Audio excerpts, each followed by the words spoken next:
reply. Let's try that. Okay, I think they can hear me now. Alex and Joanna, can you give me some audio? No, I'm not seeing it yet. YouTube, bear with me. Can YouTube hear me now? Let me know in the comments. Yes, you can hear me. Perfect. All right. Mary, good to see you again. Dan, thanks for your help here. Now I've just got to get my everybody. I don't think you can hear my colleagues, Alex and Joanna. So I'm just working with that right now. Hey, can you hear them now? Can you hear me? Can you hear me? Testing, Hello? testing. All right. Sometimes I just need to turn it off and then turn it back on again. Old chestnut. All right, let me try this again. Welcome everybody. Today I'm super excited to be working with my two colleagues here. We are talking about how to fix your sequences or cadences and improve conversions.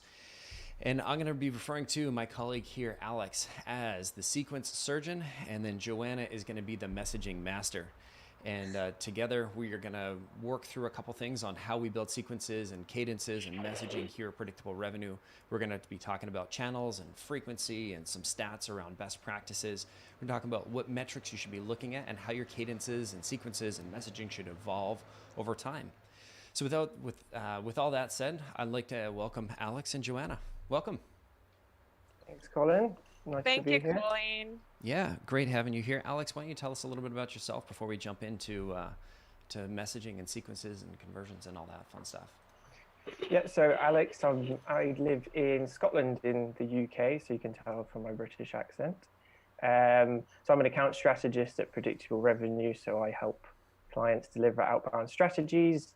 I either do that on their behalf or consult them how to do it for themselves. Excited to be here.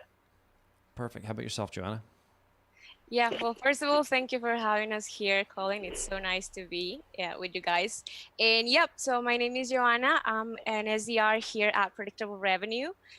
Work with clients depending on the projects that we get into the company. So I work hand to hand with our team of account strategists, and I work very closely with the prospects doing cold calling messages and all of the sequences. So yeah, that's a little bit about me. Thanks, Joanna. And fun fact about Joanna, of anybody in Predictable Revenue who has the most Disney knowledge? I don't think so. I got that spot in the company. I love Disney. Perfect. So welcome to everybody hanging out in the chat. Looks like we've got a good group with us today. I'm really looking forward to answering some of your questions. So let me know, hit a 1 just if you are if you're sales development rep, and 2 if you're managing a team, or 3 if you're an account exec. So just let me know what the audience is, and so we can kind of cater what we're talking to, or what we're going to be talking about to, you know, what you guys are, to your sort of situation here. All right. So let's get started. How do we, so before we get into like writing the messaging and figuring out the sort of touch points, let's talk about how we build them. Alex, why don't you start us off here, and then Joanna, you can add some context from what you've seen on the front lines and how you sort of tweak that as we go. But Alex, why don't you start us off?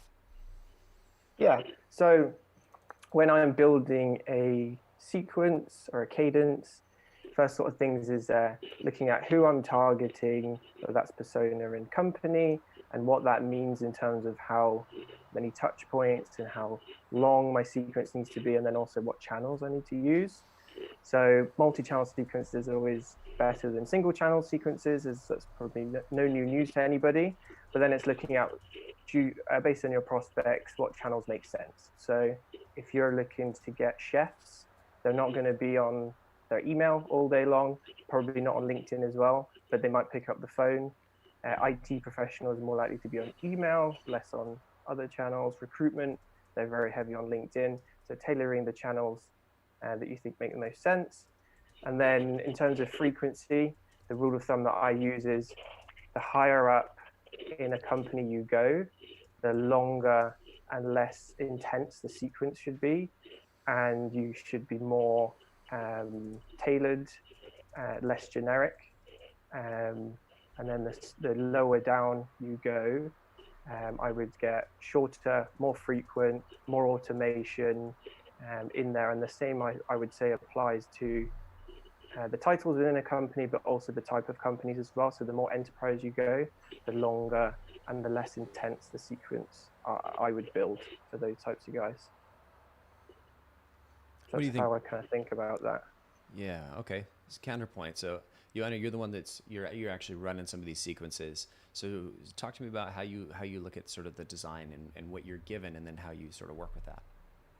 Yeah, sure. So one of the things that always happen when you're kicking off on a project with a client, you try to get as much as possible of knowledge, like what industry, just as Alex said, what industry, what type of persona you're trying to target, and how you're given a sequence that you fully trust and build with your AEs. So what you're thinking is, this is the process that needs to be followed. But through the process, when you're actually making those phone calls, those emails, you see what is the rate reply, how many clicks you're having, how many open rate, like how's your open rate working? Is it going good? Is it something that is calling more the attention of certain clients? And sometimes even depending on your project also, you have a very wide option of industries or personas that you're trying to target. So that's the moment when you think need to put an extra eye on the details, like who's actually been responding in through which channel. Do I need to tweak then my message, or do I need to build another sequence to have them into the channel that they're actually being to reply? Just as Alex mentioned, sometimes they're going to be more proactive over LinkedIn or over the phone call. So do I need to spend that much time into other channels that are already in my sequence, or maybe it's a moment to just tweak that and have a different approach? Awesome. I'm just noticing. I got a little distracted with all of the regulars we're starting to see in the chat here. We got Keith Cordero, who's been a podcast guest in the past. We talked about sort of mindset. Keith, what's up, buddy? Good to see you. I hope you're still doing the, I can't remember, is it tongue lung? The walking meditation stuff we talked about. Love that. I actually just read a book on Buddhism and meditation. It was super, super helpful. So good to see you, buddy. Mary, Julio, Rohit, good to see you all in the chat again. Lee, Lisa, Wesley. We got Manuel and Tonglen. There we go. Yeah, lots of regulars in the chat. So great to see you all. We're doing this every week so we can kind of get a regular group going and we can continue helping people. So if you're in the chat, if you have a tip on something that we're talking about, if there's a point that you want us to make or talk about, let's hear it. So we've talked a little bit about how we look at sort of sequences and sort of the structure. Let's talk about channels, because obviously, I mean, if we were having this conversation 5 years ago, it'd be like email. It scales the best. You grab a big list, you pour it in the top. This method of outreach is was still fairly new 5 years ago, and so you could just pour a bunch of emails.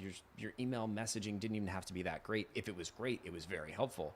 But what you could achieve with very little was very, very impressive. And you counterpoint that to today. Like we had a rep that was booking meetings on Instagram the other day, and I was like, I don't even have Instagram. So I guess I'm just the old dog here. Talk to me about the channels you young kids are using today to reach your prospects. Joanna, why don't you give us a start, and then Alex, you can fill in. Yeah, well, about that, just as mentioned, it's one of the things that it's gonna come through the time. You realize that with your prospects when they are there's a certain industry, just IT departments, they will be more into their computers, less into the phone actually, because I've worked very closely with a software development client, and it wasn't very good at the beginning to have that much of phone calls. They were more reactive over LinkedIn. So then we realized we need to go back to there. And at first, I wouldn't think that that was the main thing that this industry will be focused on, but they were actually. And there are some other, like if you're an entertainment client, if you're having some other, I don't know, situations or companies like, or even government, they also are using now social media. So it's a new channel. There are different options that we are having now, and I think it's a way that we need to take the technology towards ourselves, towards our success, and build these different channels. Just focus on them and giving them the information and that is relevant. So if they're going to be more reactive over Instagram, then I need to focus on that instead of building a great message on an email that probably is not going to be so relevant because they don't check that much your email, or they're just going to open up and that's it. They are more into Instagram. So then we need to make those changes. Beautiful. Alex, what do you think? Yeah, agreed. I had a client before that did a lot of business over Instagram, and that worked really, really well. And I think LinkedIn is obviously quite popular, and I do use LinkedIn with a lot of clients and have LinkedIn only sequences that are pretty successful.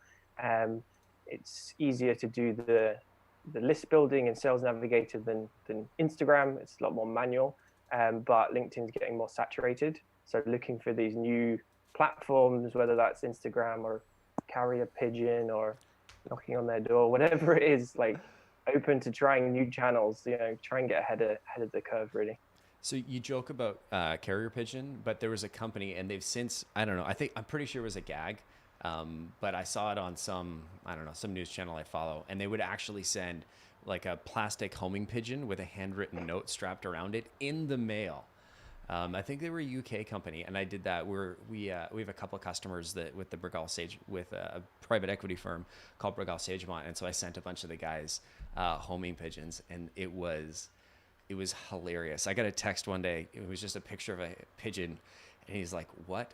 Like WTF? Like it absolutely stood out. And so you might joke, but like if you're having a tough time reaching somebody, I think it's a great idea to try anything. Instagram.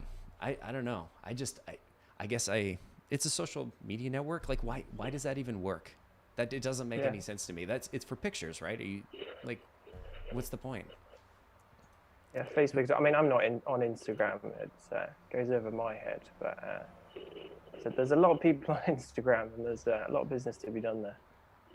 I truly believe that now I am on Instagram, so I really follow a lot of things that are out of my interest. And now that I'm working, if I'm with a certain client that I know that they have, the first thing that I will do is go to Instagram and see, do they have a web page there? Do they have an account? Who are they following? What content are they putting on there? So that gives me a clue on what they're looking for, what they're interested, where are they now? Because we also need to take in account that we are in different times, not talking about like from 10 years ago to like, no. So how was everything back in March? So probably phone calls were not the best outreach because a lot of people weren't in the office anymore. So we needed to take a different vertical.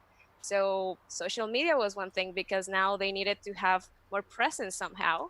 And it's a way to just like try to tackle a new channel. So you're taking advantage of that and not forgetting your classic one, just as phone calls, but that wasn't the moment. Now we're going back to phone calls because we're having a lot of people back in the offices, but it's just another channel that we can take care. So I like it. Awesome. I'm gonna pause from our agenda for a minute here, and I'm being told this just in. Marisol is reminding me to focus on the big August giveaway, and so I'm just gonna take a minute here. So basically, anybody that subscribed to our channel in August, and I think there's a few of you that had subscribed earlier, we're gonna add you in as well. So if you had subscribed already, you don't need to unsubscribe and resubscribe. But basically, anybody that subscribes to our YouTube channel, comments, shares our videos from now until August 31st at 11:59 p.m. Pacific Standard Time, we are giving away a pair of Bose headphones, wireless headphones, that are super sweet. A 60-minute strategy with Aaron Ross. Bring your team, just take it solo, 60 minutes. We actually don't even sell Aaron's time one-off like this. You can't actually get that. And of course, we're giving away some predictable revenue books.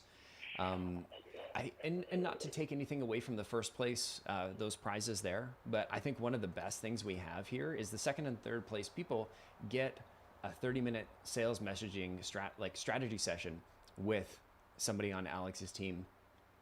Probably a couple strategists, possibly an SDR, could even be Alex and Joanna here. And in my eyes, like we're giving away 2 of those. Those are probably the best value you can get out of anything here. I mean, headphones are cool. Aaron's amazing. But to get like people on the front lines, if I'm an SDR, who do I want writing my messaging? Is somebody who's written messaging for hundreds of clients and somebody who has experience, being an SDR across multiple clients, multiple industries. I'll take Alex and a super SDR Joanna any day. even over myself. I tried writing some messaging the other day, and Cole is everybody's boss. He just laughed at me. He's like, "This is terrible. You shouldn't be allowed to do this." And it's a muscle, right? It's something that you have to like get good at and practice. And I'm out of practice. I'm writing other things, but messaging isn't something I've written recently. And so if I was writing a cold email campaign, Alex and Joanna would be the first people I would turn to. So let's get to some of the questions in the chat here. Did I just hear India office? No, we don't have an office in India. We used to have some people we worked with in India. We have an office we actually don't have any offices anymore. COVID pushed us all remote. We got rid of, like 5-6 offices in the span of like 2 months. So our office is now Zoom. But we've got people in Austin, Texas. We've got people, I guess, around Texas. We've got some people in Oklahoma, Vancouver, Mexico, Scotland, a couple people in Scotland, which that was like within 6 months, we had 2 people in Scotland and 2 or 3 people in Austin. And we really branched out. Caesar's getting his wife to subscribe and toddler. If your toddler's got a YouTube account, yeah, that'd be hilarious. You'd have to bring the toddler on the strategy session. All right, so I'm gonna get to some of the questions here. Keith had thrown one in earlier here. Let me just catch up because there's a bunch of comments here.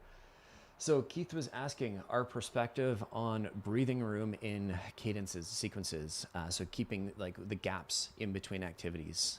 Joanna, you're on the front lines. Talk to me about what do you like to see in sequences that you're running in terms of time in between? Well, I think it definitely depends on like what industry you're targeting, but I don't like to be that pushy, saying that I'm sending an email. First of all, I like to start with LinkedIn. I think now I really trust in that. So if I'm starting with a follow on LinkedIn, I first want to go through that, make them realize that I'm a real person who's actually getting to them. It's not a robot. It's not something that automated. So that will be my first thing. And just as follow it, I will go with an email.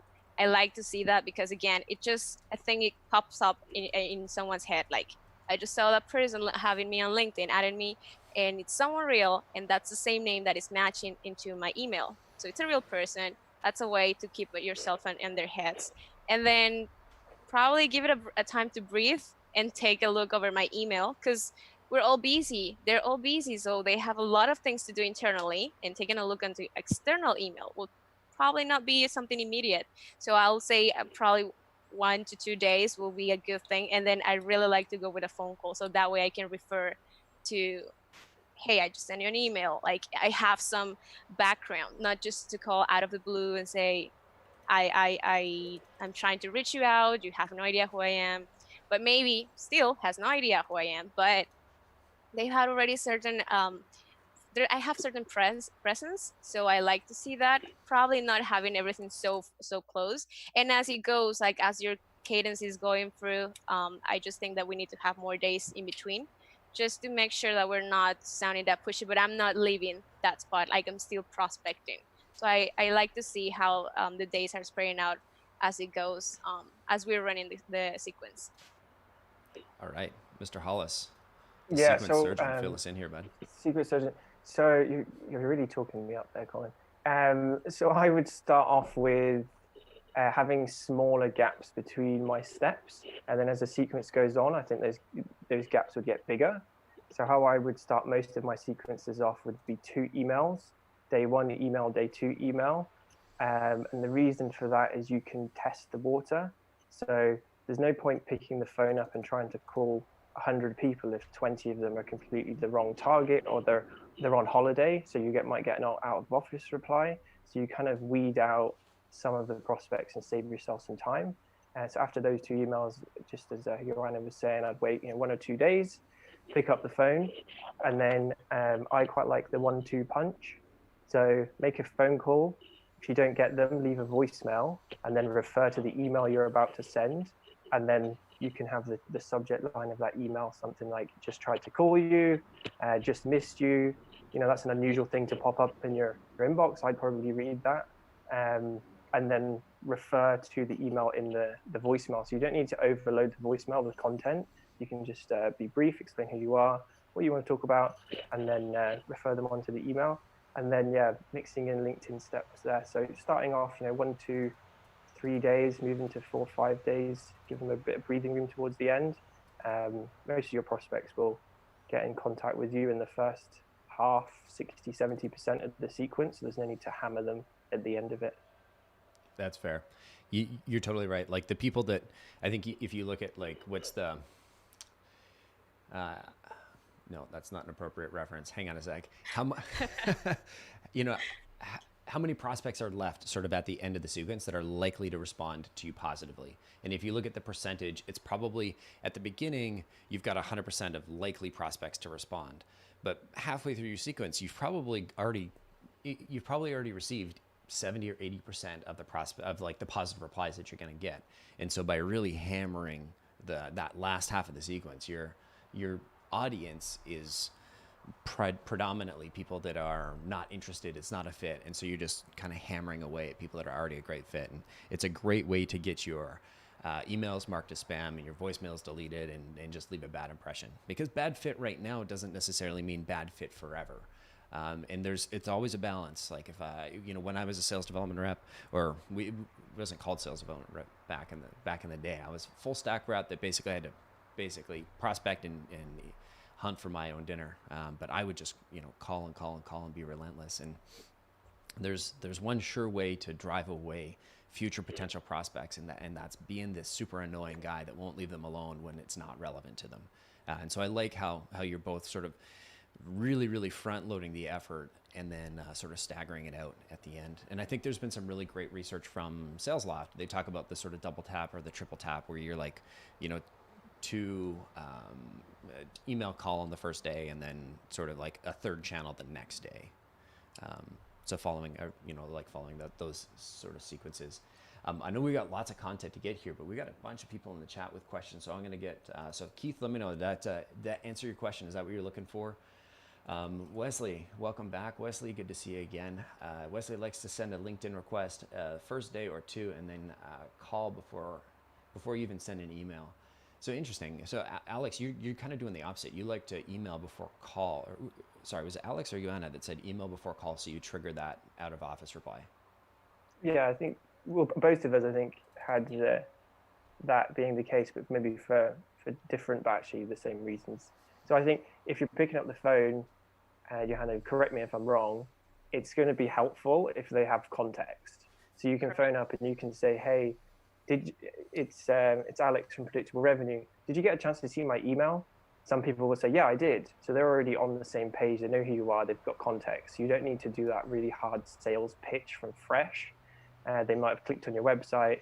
A lot of people will just say, yeah, I've already seen what you do. It's interesting. And then you're 5 steps into the conversation already. So I find that helps. I really agree with that. I remember when having a phone call at first, personally, it was something very, I don't know, it will always put me so nervous because I think I'm calling out of the blue. I'm not so sure if this person even is like in the company anymore. Like, am I getting to the right person? Am I targeting correctly? But just as Alex says, if we're having this email first, I think we're saving up time knowing this person is out of the office. So I'm just going to reschedule my activity. I'm not going to waste time tomorrow worrying about doing pre-call research and seeing, do I need to get all this information for tomorrow? Because I know it's not going to be working for myself.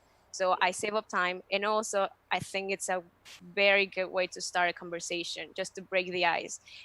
I'm not calling you out of the blue. I already gave you context. You didn't reply. So it's kind of, I kind of told you that I was trying to reach you. You didn't reply, so I'm trying to put a phone call. So I think it's a good way to start a conversation too. Totally. You mentioned something interesting there. You're afraid that, they might not be, like the list might be out of date. They might not be at the company. That's kind of the nature of our jobs. And it's certainly gotten a lot better. I think now compared to when I was primarily doing my calls and like when I was starting this company, I quit my sales job and I started this, and I was cold calling for an investment banker or whatever. And he made bunches of money, enough to employ an army of well underpaid cold callers, but he gave me like the business phone book basically, and he said just go through that and call and ask for the owner, and you should have the owner's name.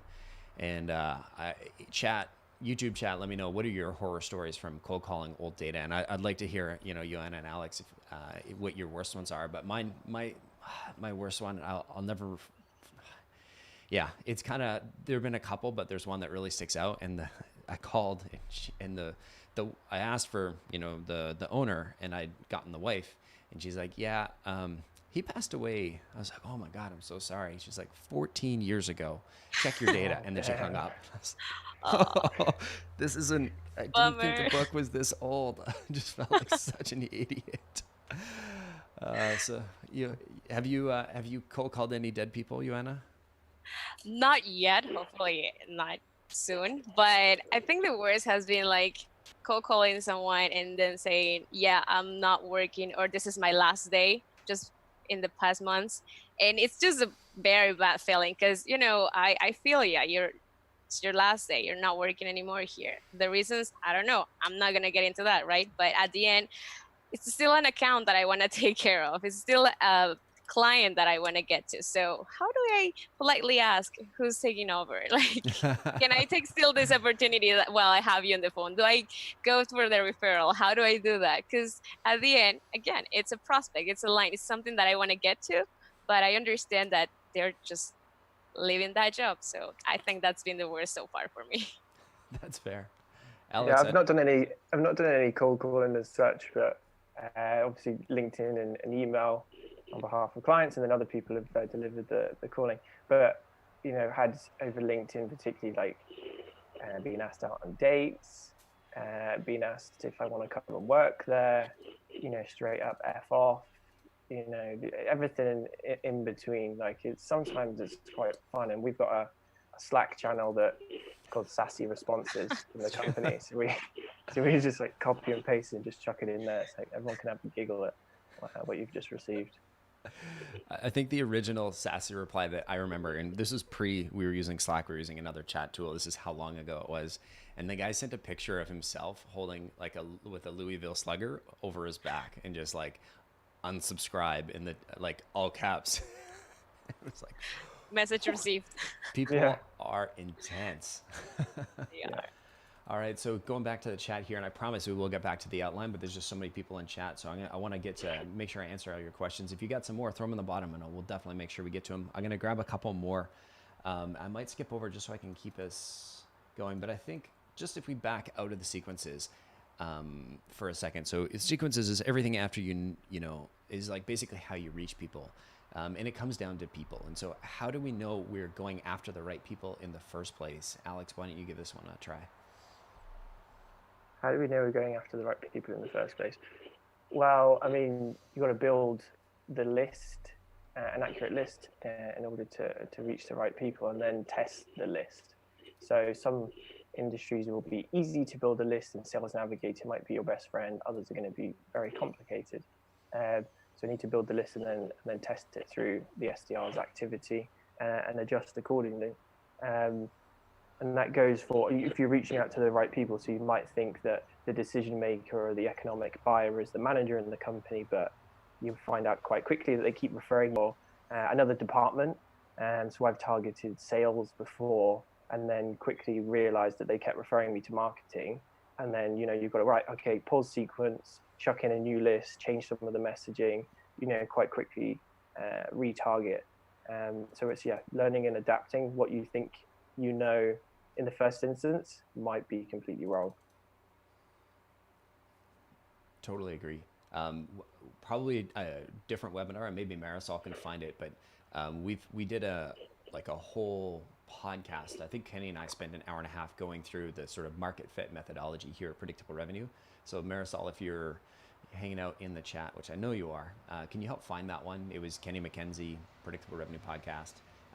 We'll throw that in as a link, because this is Julio's question about, you know, best practice around defining personas. It's a very deep and complex thing. It's hard to answer in just a couple of minutes here. So I appreciate that. That's a great model. So it follows the jobs to be done framework, which is the backbone of our market fits and how we build messaging. So rather than just throwing content down their throat, what's keeping them up at night? What's their boss talking about to them in their one-to-ones? and what stops them from achieving that, and then where do you come into that? Totally. And I think the thing, just to summarize like that whole podcast, because it's a long, chunky, meaty one. Basically, it's not just about the persona, it's the connection between persona and messaging. And it's almost like the hypothesis is creating like micro personas. So you get very, very specific, and then you write messaging specifically to them. And so you break out all these different like potential iterations of your persona, and then you write messaging specifically for that use case. I won't go too much deeper, because we got Lee in here with a question about LinkedIn. So we're kind of moving into channels, and Joanna, I know you work in sort of all of them. Her question was, do you message people on LinkedIn more than once if they don't respond to the first message? Yes, I do.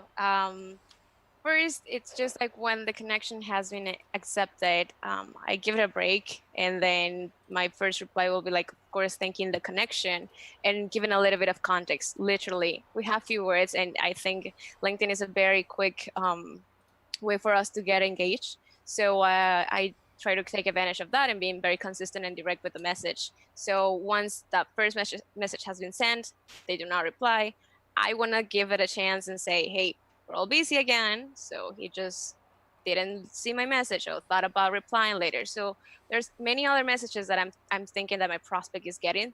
So I'll just try to go back and give it another try and see, well, here I am. This is more context. And this time I'll try to drop a little bit of content. Again, I have very few words to use, but if there an opportunity, is there any webinar? Is there any tech talk that that my client is hosting? So probably this will be more relevant, because they have the opportunity on going there, taking a look on what's actual site. It's not just now Joanna who's prospecting you. There's another way for you to see who's my company, who's my client that I'm trying to connect and see if it's a fit. It has worked in the past for me. I do trust them going back to the messages, even that they haven't replied. I've done it and it works. Right on. So Alex, Joanna's a big fan of going back to them even if they didn't reply. What's your stance? Yeah, I completely agree. So if you're using LinkedIn as part of a multi-channel sequence, you don't even need to put too much content into LinkedIn. I tend to have email as my content backdrop, because you can get away with putting more content in an email than you can in LinkedIn. LinkedIn's like, it's more personal, right? Your inbox is normally your work inbox, whereas LinkedIn's on your phone. It's one step removed from Facebook. So hammering someone with loads of content and long messages doesn't really make sense. So even just using it as a way to just direct them over to the channels that you want them to go to is helpful. But yeah, after the connection message, I'd normally send maybe 2, 3, 4 follow-ups, and they don't have to be long ones. Even just like any thoughts ?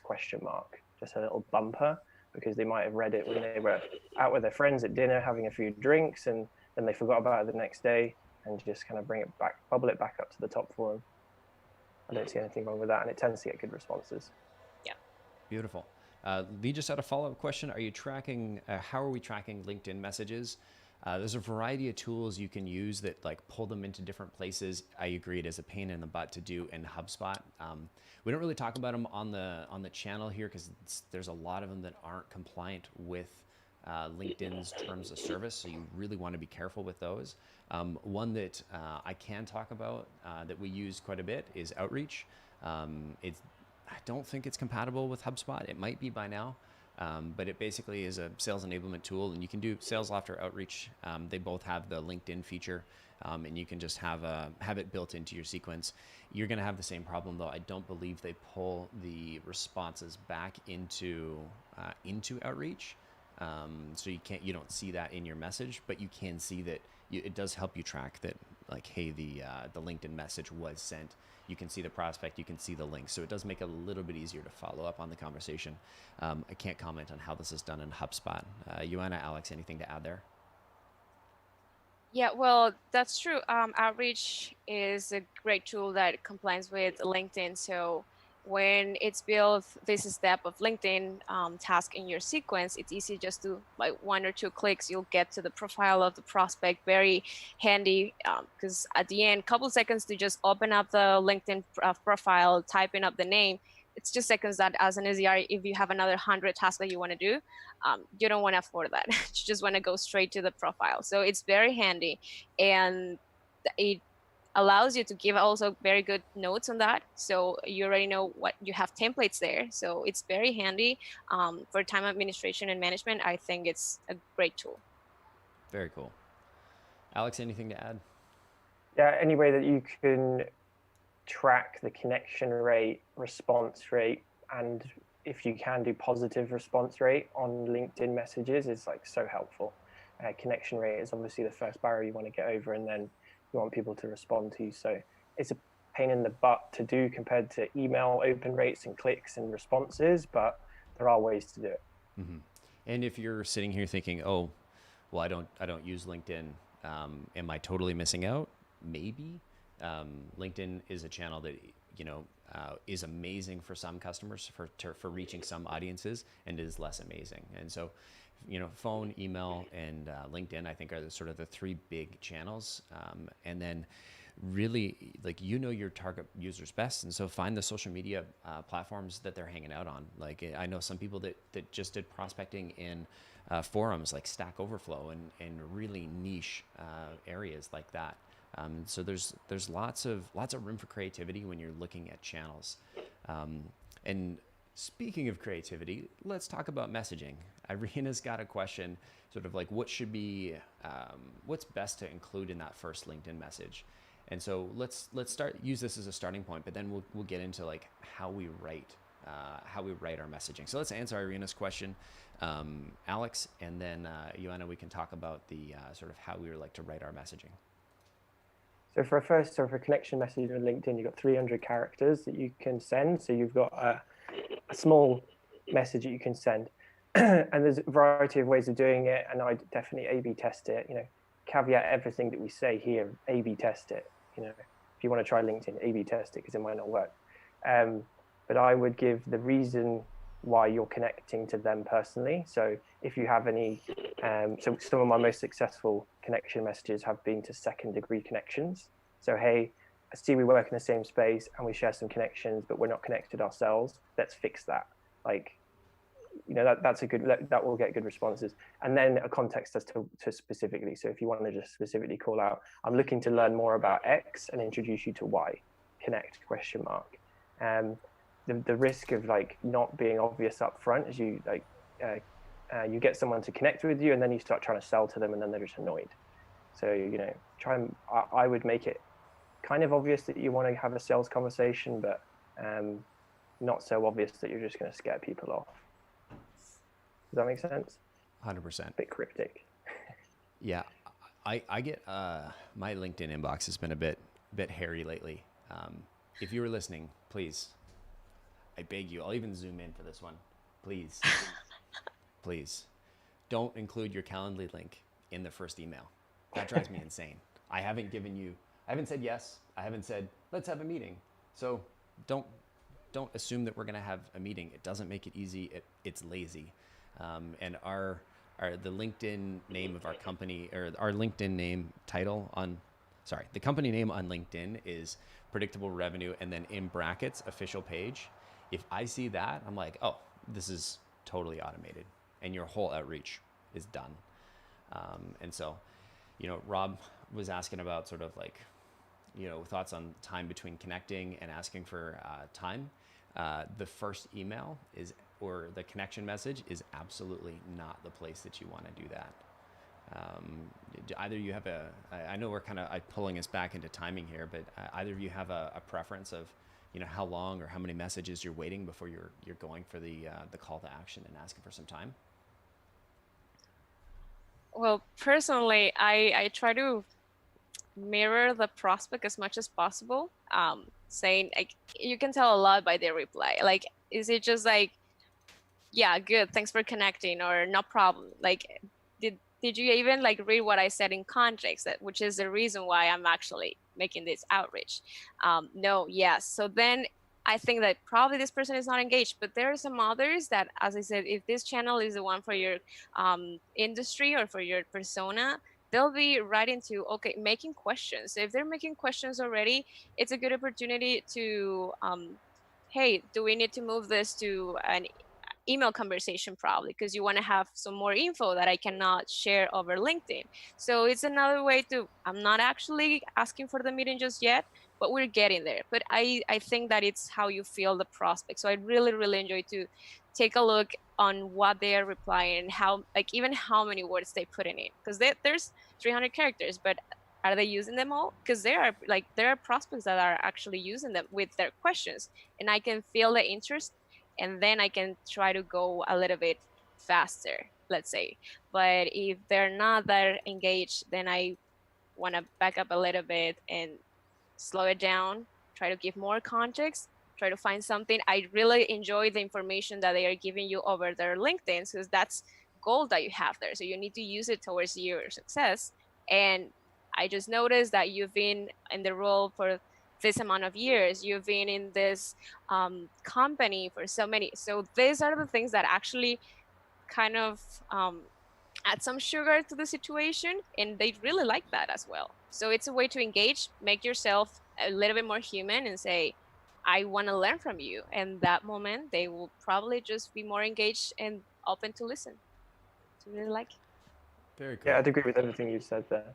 So like pitching it. It just depends how you pitch the meeting. So if you pitch it as like, I want to learn from you, or let's share some information, that's an easier thing to say yes to than someone who's basically just going to call you up and hard pitch you for half an hour. And then you can get out if you go with the prospect and the pace that they want to go to, I guess. But you can get out in front of some qualifying questions as well. So if there's certain software or technology that they have to be using for you to integrate, just before I get ahead of myself, can I just check which software you're using to do X? And then they'll reply with a one-word answer. Oh yeah, well, we actually integrate really well with that. And then you've got some specific content that you can give to them that's completely relevant, and then go for the kill. Very cool.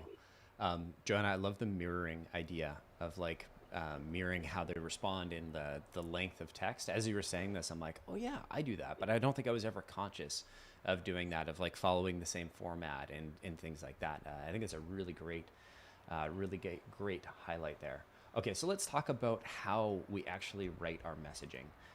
So we've talked a little bit about some of the channels, and I see some questions in the chat. I will try and get back to those at the end here, but I want to make sure we're making progress here. So how do we write our messaging? Do we let marketing do it? Do we write it ourselves? Do we copy and paste from our website? Copy and paste from scripts that you're examples you found on the internet? Where do you like to start, Alex? All of the above, really, Colin. I just put it all in a sequence and just see what comes out the other end. No.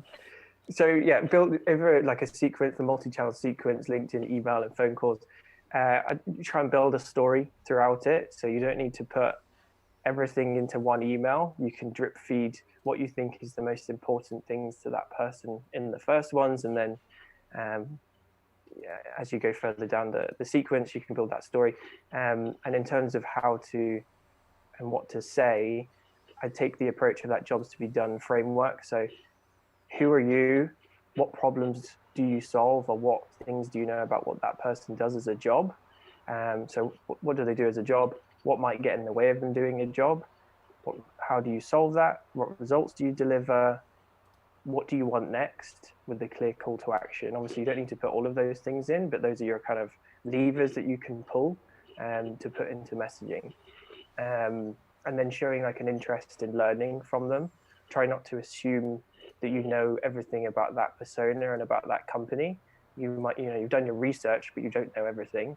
So, I'd love to learn more about X and introduce you to Y, as how I would pitch that. That's an easier call to action to say yes to, I think. Referencing the other channels as well, if you're doing multi-channel sequence. Relevant case studies as well. So if you're targeting an enterprise company, don't put in small fry examples, make them relevant. Joanna, what have you got?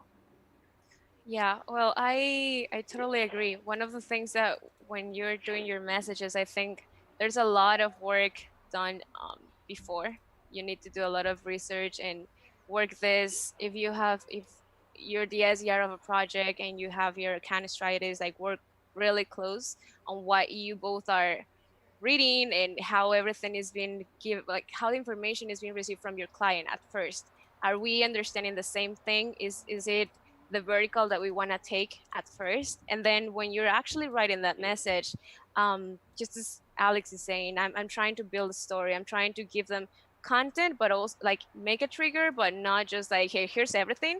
So what do we need to continue on having this when they can just like pull up the name of the company of the client and go over Google or their site and continue from there on? Because there's a lot of people who will do that. How do I keep that engagement? So if I'm focusing on their industry and giving them relevant content, depending on how far you're already down the road over your sequence, am I sharing a very important message with a link to again a webinar or a white paper that it's gonna prove some help for them? It's not just that I'm pitching you, it's not that I'm asking something from you that it's your time in this occasion. No, it's also that I'm trying to give you something, some results, even if we don't go further, leave a good impression on what is the material that we are. And probably down the road, if we're not being a fit right now, you still have my information. Just like I believe the impression that we're given to the prospect is very important as well. So you want to keep that trigger on. Fantastic, fantastic. Um, yeah, it's nice having the sort of two different levels of like Alex that's sort of been in the more on the design side, and then and Joanna that's on the sort of on the execution side. I think it provides a lot of like a really great depth of experience, so we can kind of go like, yeah, kind of speak to these at any levels. You know, we're talking about writing email. We could probably spend a whole hour talking about writing email and scripting cold call scripts. You know, I like Alex's example of sort of telling the story across, looking at like the story arc and looking at it sort of as your sequence is telling a story, and sort of, I've heard Aaron refer to it as squirrel feeding before, where you sort of give them, you're not going to throw the whole, like his analogy is if you try and feed a squirrel a pizza, you don't throw the whole pizza at them because you'll scare the squirrel away. You tear off a tiny little piece, you put it in front of you, and you step back and you let them come to you. And that's sort of the idea that I think I'm pulling out of what you were saying about you want to tell that story is you want to give them just a little bit at a time and just enough so that they're going to like come forward another couple inches. And then you put another piece, you let them come forward another couple inches. I really like that. And there's so many different ways and methodologies and ideas that you can bring into your messaging, but you're never going to get it right off the bat. And so, you know, it all really comes down to the metrics, the data, like how people respond. And Alex, like you said earlier, and I think Joanna, you alluded to this as well, which is, are they responding positively? Like, how are they actually feeling about the messages, right? Is this really relevant to them? And so I'm curious, Joanna, from a like when you're seeing responses to these emails, what kind of metrics are you looking at? How do you know that the messages are working or not working? Well, I think as an SDR that it fully uses outreach, for example, as we're doing PR, I keep an eye very strong into the rates because it does give us a rate. So I see if I'm having an experiment of 2 different templates for my emails, which one is actually working, and depending on how many prospects I'm dropping into each one, this outreach has very good management of splitting your list into those 2 templates so you can see how the metrics are going. It actually shows you numbers, and once you're having that response, there's like, okay, so we have the option of seeing open rates and click rates. So probably, and something that it really calls my attention is when I'm having a higher open rate, but there are not a lot of clicks. But on the small open rate or smaller one, it's actually having more clicks. So how is it going? They're going back to that email and clicking more times. Like, I really like to see those metrics, because when you identify, probably instead of having those 2 templates, then now I can fully integrate into one that has everything. Well, not 100% sure that it's going to work for everyone, but you have more chances to actually offer the right subject line, the right content or bullet points for benefits that you're going to give to your prospect, and also the content, the white paper or the link or whatever that you're sharing with them, it's been relevant. So then you have more opportunities to put everything together, be relevant, and your metrics are just doing their job. Beautiful. I love that you're always going back to the metrics in outreach. It's so critical, especially when you can get stuff like positive reply rate and you can look at your overall sequence conversion rates. And I think one thing that you sort of mentioned, you have all these stats or you have all these stats and these resources that it's maybe not an obvious thing, but the team that you're working with has done you a great service by giving you all this information, and you're not having to go out and find it yourself. And I think that's an important piece to highlight here, not to take anything away from what Joanna has been doing. But if I zoom out a level, if you're managing a set of us SDRs and you're not giving them the appropriate content, if you're not teaching them what goes with what, how to answer this question, how to handle this objection, you're basically, you may as well just be automating all this with a bot, right? Because that's kind of what you're doing. If you're not teaching them and coaching them on this is how you respond to those messages. And I think this is the value in having a human reply to these, is you can make these judgment calls based on what you're seeing in the messaging. You get somebody like Joanna who really deeply understands the prospect, you understand the company and the resources, and you're helping to bridge that gap by pulling out the most, of the 1,000 things that you could talk about the company. You're trying to triangulate, okay, what is that one thread that I'm going to pull that's going to, give me the best result? And I love one that you're really focused on doing that, and two that I think it's important to highlight that we need to support our teams so they have this content available and they understand what it is. Yep. Alex, care to build on my little rant there? No, I agree with everything you're saying. So yeah, metrics are very important if you're looking at it from that high level. So if I'm looking at call answers and voicemails and whatever other categories you want to use in there, that tells you a lot about the prospects and what's happening. So if over that week they've made 300 calls, but they've only got through to 5 people, and of those 5 people there's been 2 positive conversations, but on your email your open rate's up at 60% and you're getting a 10% response rate, then we might need to change the sequence here. So let's do less calls and let's invest more time in doing personalized emails and reducing the amount of automated emails out so they can get in there and their high value target accounts, start working those more through the channel that they're actually responding through. And then LinkedIn is obviously the connection rate is the first hurdle that you want to get over. And then depending on how your connection message is written, your response rate should be very high once they've connected. So again, if that's not the case, then is LinkedIn the right avenue for you to work? I love that you're testing some of, like you have, and it's sort of, you didn't come out and say it, but you're looking at this from a channel's perspective, and you're testing each of the channels and then saying, okay, like what are the response rates and comparatively, so that you're going back and probably and likely adjusting the sort of mix in your sequences. I'm curious if you could elaborate on what you see as like good metrics, good response rates, conversion rates, et cetera, for the various channels. Why don't you start us off, Alex, and then Joanna, you can fill in the gaps. Yeah, it really depends on your sequence, your targeting, and during COVID, metrics just went mental. Either way for different industries, some like blew up and some just fell off the cliff. From an email open rate perspective, it will decrease as your sequence goes on. So they'll have read your first 4 or 5 emails, and then they'll see your name and they'll not open it because they know what it's about and they don't want to talk to you. So to start off with, 40, 50, 60% open rate moving downwards. Clicks, I don't look at that too much, so I can't speak to that one. In terms of responses, I'm looking at 5, 10, 15% response rate. That again will decrease over time. Calls just varies between industry and who you're targeting. But then from a LinkedIn perspective, you can, with really good messaging, you're up to the 30, 40% connection rate. And then if you've built the right messaging, you can get all the way up to 80, 90% response rate. A lot of that's not going to be positive, but if you build the right messaging and the right sequence, they will respond either way, whether that's just to let you know that it's not right for them. And Joanna, I'd love if you could kind of zoom in on like what kind of, I guess, how would you change your messaging, your sequence a little bit if you're going after, say, the C level versus going after somebody that's maybe like VP, director, manager level? We just had a couple of people Jill and Pranav that were kind of asking about like how we would do that. So I'd love if you could sort of jump in there.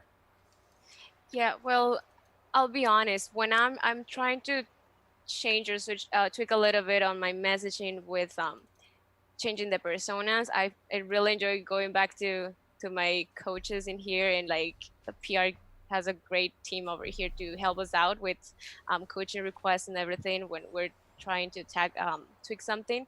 But in general, I believe that you want to go, if we're trying to save up lines when you're building your message because you want to be consistent, straight to the point, I think going higher into the C level, you need to be even more straightforward, because if everyone's busy on their jobs and they're not willing, most likely they're not willing to change vendors, get any product they don't even know, they're not probably planning on spending a lot of time on reading your email. So you need to, if you had a, I don't know, like, let's say you always have to still have your structure up in line, your message, your value prop, just have it more consistent, the way that, I mean, sweet and short, and it just keep it in few words that actually are relevant. I really like to mirror the words and the vocabulary that it's been used in certain industries, because it's easier for them to understand faster, even like if they can read it. A lot of people now are reading emails for phones, right? So you don't want to have a lot of text and having them scroll down with a lot of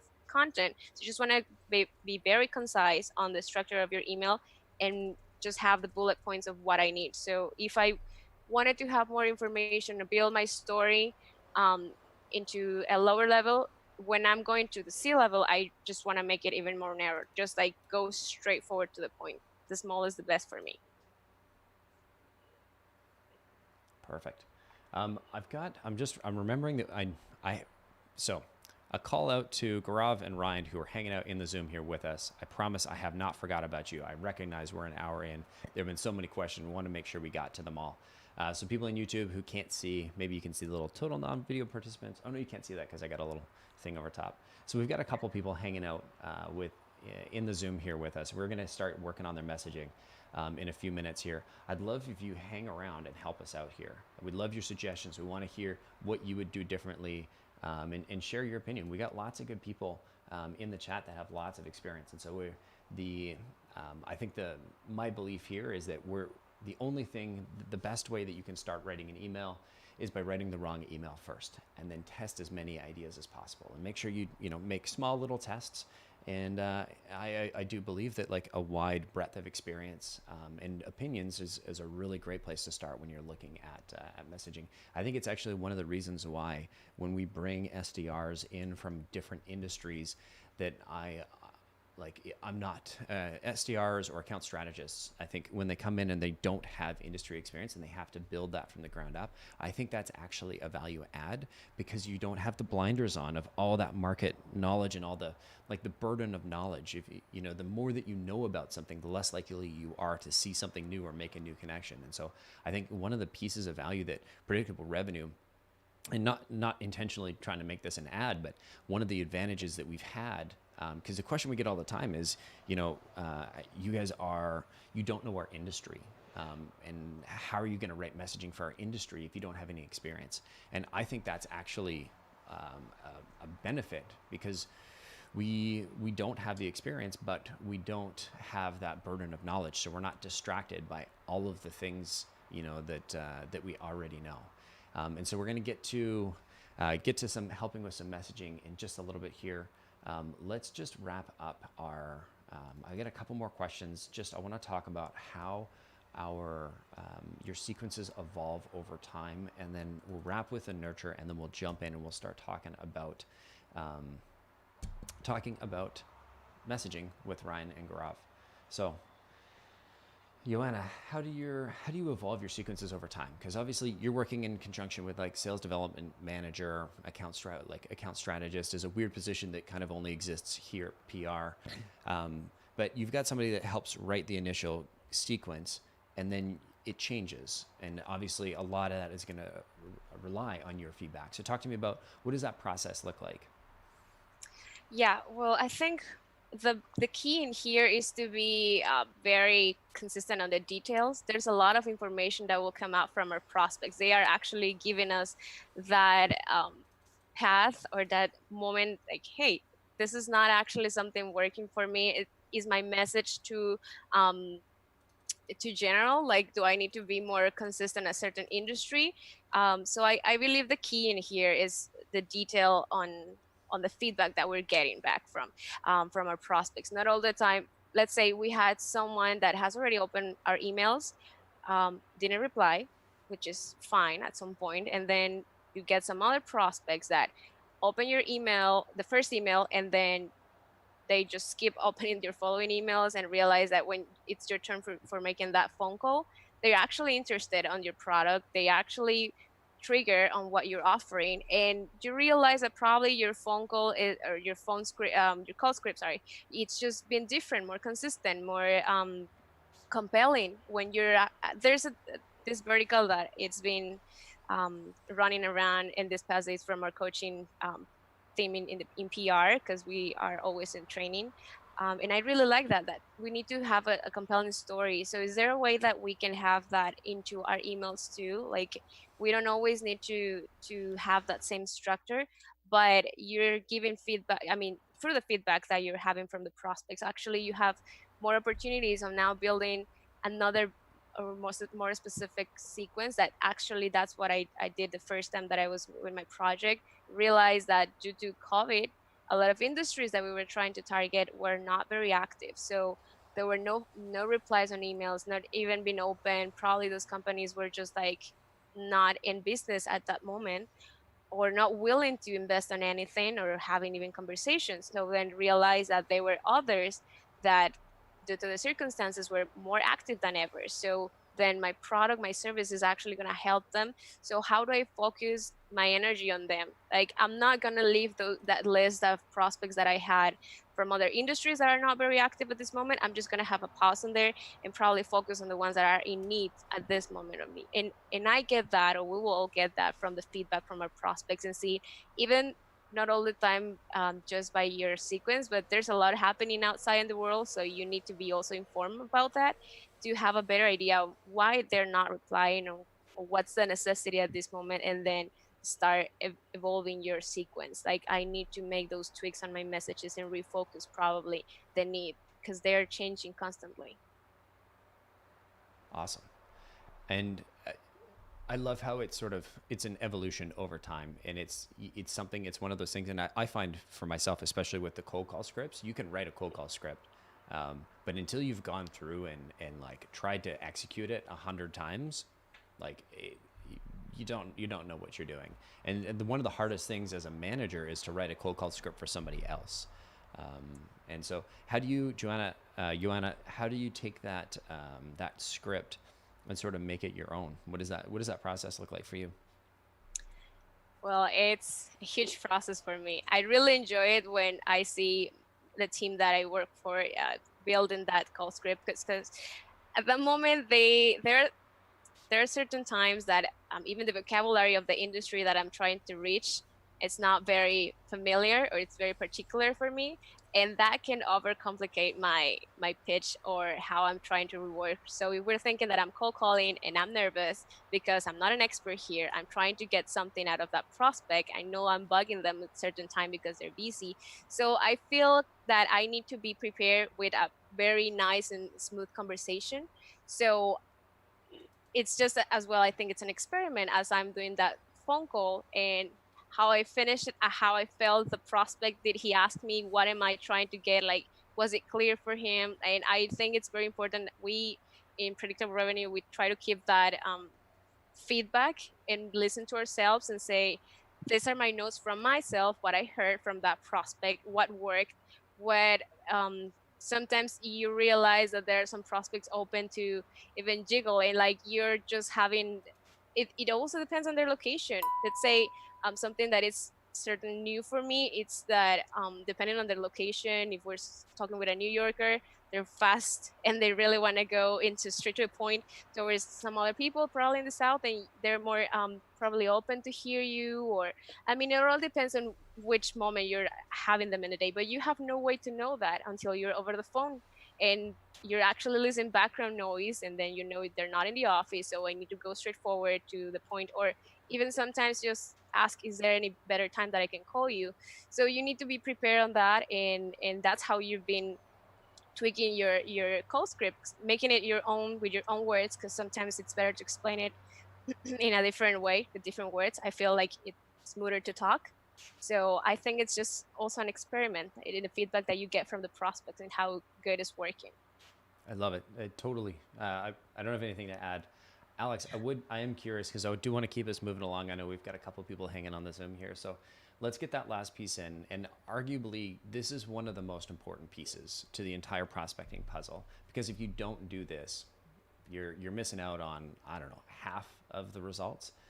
And I think that really, like, the key to actually getting value and getting responses and getting all of the opportunities, so maximizing the amount of opportunities and meetings you can create out of this, is a proper follow-up and a really strong long-term nurture. So Alex, talk to me about your strategy and how you approach sort of nurturing and so I guess follow-ups off of in your sequences, and then sort of the long-term nurture.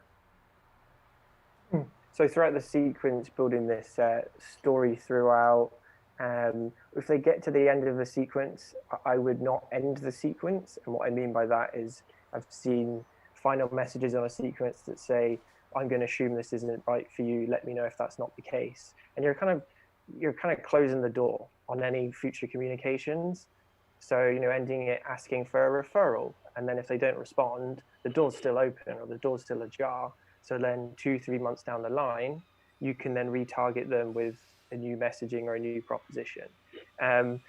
If they have responded to your messaging and it's not gone anywhere at that time, they might have gone to a meeting, they might have not gone to a meeting with the account executive, but you need to put them into some sort of nurture sequence. And that might fall on the SDR to continue to do that activity.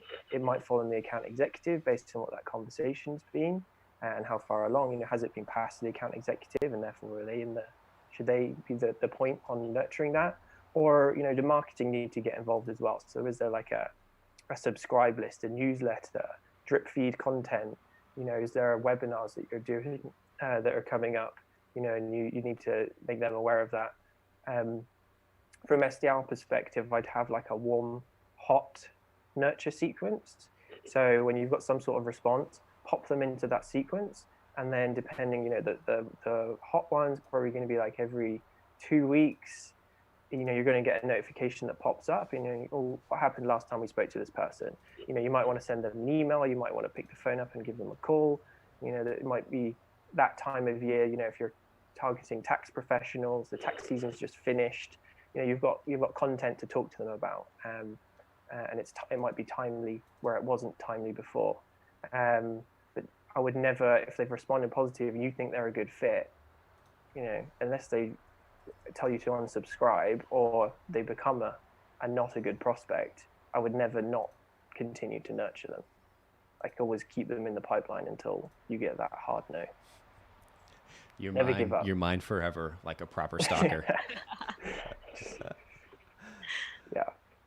Joanna, how do you stalk your prospects? Do you ever let them leave your sequence, or are they trapped forever?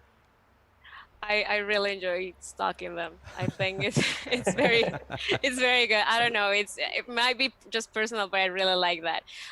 Sometimes let's say you have that prospect that it's been nurtured already. You realize that well, there are moments that you're actually gonna go just at the beginning of your sequence, get them over the phone or over email, and they will let you know that this is just not the right moment.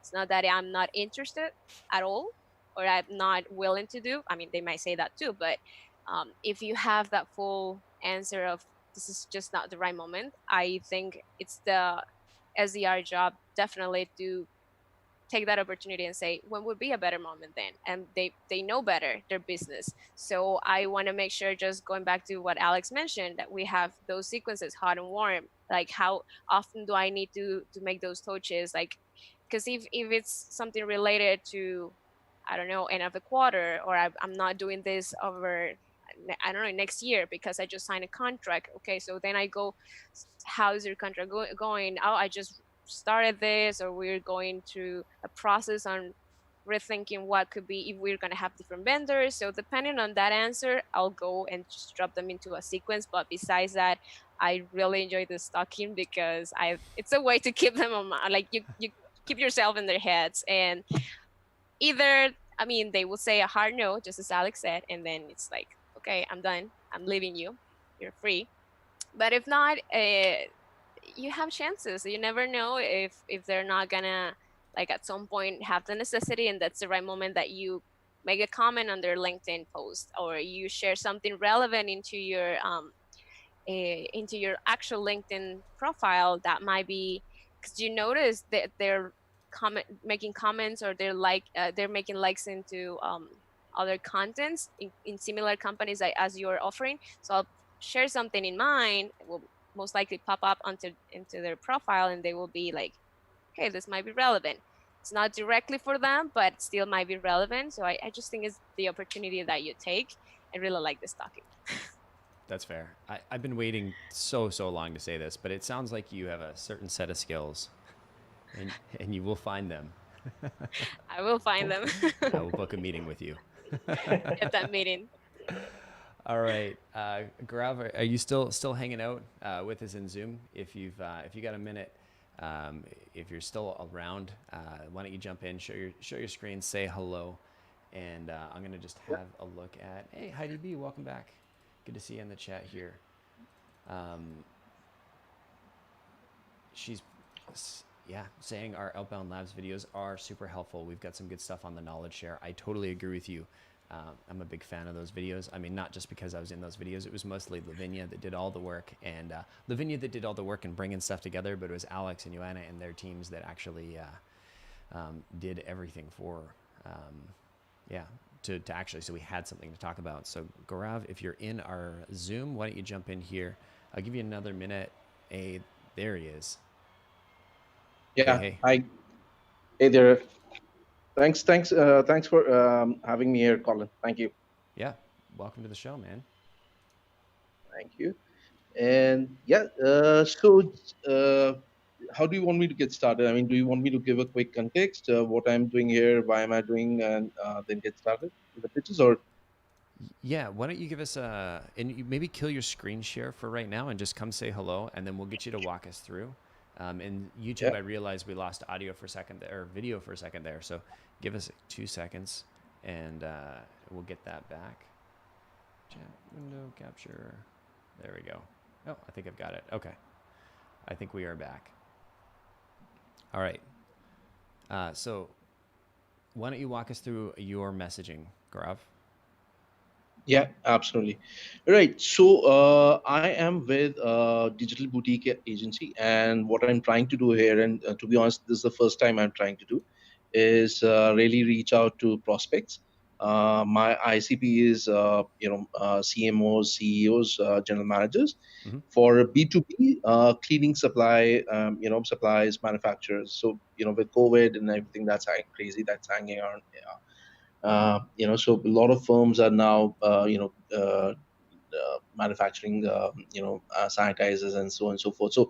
So it just kind of like, we thought like, okay, maybe we should reach out to them and see if, we can help them with their digital journey, because if they're able to service their customers or not, so on and so forth, right? So I mean, so that's what I'm trying to do. I mean, I'm trying to reach out to them, some of these folks in North America, and see if they have a strategy in user experience, digital or mobile engagement, and if there's a chance for us to get involved and kind of explore and help them out. So that's what my core messaging is about. Perfect. And so walk us through the messaging here. So can you show? Yeah. Let me resume the sharing. Yeah. Okay. All right. You can see the screen. Yep. Can you Yeah, you okay. full screen that, because it's just on the half screen right now? Yeah, just give me a second. Oops. Okay. All right. This is better. Yes, it is. Let me just make the rearrange our screen share here. Fantastic. Sure. All right. By the way, some of these pitches, I mean, I've been following predictable revenue and some of the other firms out there. So you find a lot of these pitches common. I mean, some of the folks that you are there, especially Colin, you might find some of the pitches that simple copy paste others. So I'm just trying to, yeah. So yeah, don't judge me. But here it is. So the first one. So what I'm trying to do is I'm trying to keep it like just 4 emails. First two or three are really about more. Try to kind of keep it about them about this particular company called, let's say, Rocket Industrial. So the first email is just all about them. Let me rather increase the font size and just give me a second. So this, yeah, sorry about this. Yeah. So the first email is really is that, okay, congrats to your team at Rocket Industrial based on your Trustpilot reviews. You seem to be doing an awesome job. So as you see, it's all about them right from the beginning. And then I go on to say, okay, have you ever considered a formal strategy around user experience, digital mobile engagement? And then, what other B2B marketers are finding is that companies with a happy set of users quite often leave money on the table by not proactively tipping into their user base. So if you think it's worthwhile a chat to understand how you can build strong relationships with the customers, let me know and we can have a quick call. So nothing about the company I represent, right? So that's my first pitch. Perfect. Let's Uh, pause there and sure, chat. So YouTube chat, let me know what would you change about this? Is this the right length? Is it the wrong length? Do you like his calls to action? Let me know what you think in the chat, and I'll try and bring some of that into what we're talking about today. But Joanna, why don't you start us off here? So what do you like about this first email? What would you change? Yeah, so I really like the first opening line that it's making it totally about the prospect. Like you are actually giving a reference. So this is just giving you the information of the perspective that you're making it customized, right? You're giving personalization in here. It's not just one of out of 1,000 emails that I'm sending to everyone. So I really like that part because it's engaging. Makes it more human at least as I see, and also the way that you're having your questions. Like there's a need in here. Is this something relevant? Because it might not be, but you're actually making to a point. So you want to get some sort of reply. So probably even like if I'm not trying to sell you nothing at this moment, but this is the solution that I'm trying to give you. So it's kind of the message like you're given that idea. This is what we can help you with, but I'm not pitching you right after out of the bat. And the way that it's actually worded, probably the only thing that I would really like to see differently is how we're actually calling for those 17 minutes. Because yes, we know that we want to have that conversation, but personally I'm really a fan of having like just smaller questions. So I will try to have it in a smaller way. Like I already um I'm giving you the way that I might give you a benefit. Trying to make a kind of a real fit in here. And when you're actually asking like, can we help you build stronger relationships, here I'm actually going again to a different way for to offer a benefit, right? So you're already asking for that worth chatting. Is this something relevant to you? And then those 17 minutes. Probably I would really like to see something a little bit smaller. I don't know what you think about that, Alex. Yeah, so I agree. I like the you've obviously done your due diligence and you have some context as to why you're reaching out, if I can speak. And some of the things that I notice, I tend to not ask more than one question, because if they're going to respond, like what question do they respond to? And my question would normally be like the call to action question, as opposed to, so have you ever considered doing this thing? As easy for them to say no to, or it requires them to like do some like thinking, like some big thinking, or reflect and all that. And it's just easy then to go, oh, I can't be bothered to do that. So I'd make the call to action and the question easy to answer and more like information sharing. So I like the way you've written there about learning to wanting to chat about learning something. I think maybe I would change it to pitch around like I've done my research, but you're the expert there. I'd love to learn how you do X and introduce you to Y, and that might be an alternative. So I'd love to know how you're doing it right now, and see if there's a fit for us to work together. You know, so you're asking to learn something about them, and sort of when you ask someone to learn something or ask them for help, people normally are cool with that. Like people like to help each other. Everybody likes to, well, most people like to learn from each other. So you're not, you're offering up a shared experience or a shared of information rather than asking sort of too high level, scary questions. And also I feel like maybe a little bit too long. So maybe Yeah. if there's a way to cut it down, Okay. I would do that as well. And just a thought I had. So you said CEO, CMO, general manager.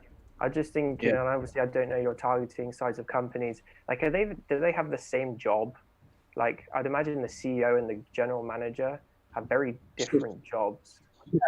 So some of these companies, they actually have one person wearing multiple hats, right? So they are Okay. like probably $25 million dollars annual revenue size, and yeah. So, but typically, like I'm also trying to prepare another pitch for specifically for CMOs because they are handling the social and the e-commerce side of things as well. Yeah. So that's something that I would just consider, like building out that jobs to be done framework, and that podcast that Colin is referencing will be super helpful. Just like what exactly is that person trying to do? What's getting in the way, and how do you solve it? And then building your messaging around that, like super specific. So it might make sense to have a separate CEO, CMO, and a GM sequence to Okay. test that out. Okay. Okay. Okay. And would either of you have a quick question, have a comment on the subject line? So I'm not sure if this is. Yeah, I can see it. Yeah, we can see that. Rocket Industrial's 5-star reviews. So Rocket Industrial is the company name? Prospect. Correct. Is your prospect name. Yeah. Yeah. I mean, like, I think if it's relevant to the rest of the conversation, I like that you got the screenshot in there. Yeah, it's on the verge of being too long, but I think it's probably right in the sweet spot.